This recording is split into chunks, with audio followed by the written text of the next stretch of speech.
Alright, here we go. Got the Remington UMC semi-jacketed hollow points in 125 grain. These are the flat, and I'll have all the information, what it is, around me. And I'm going to do a deep penetration test through a Taurus snub nose revolver at home defense range, shooting into 2x6s and see how far it goes in. Let's drill some wood. Alright, here we go.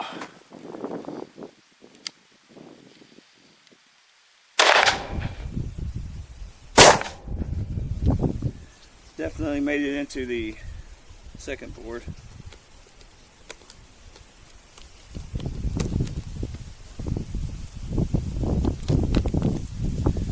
In and out second.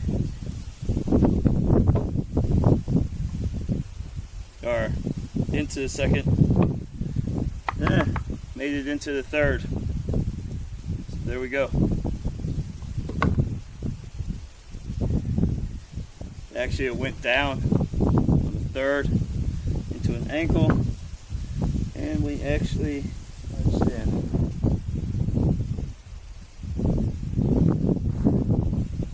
we went in through two into the third.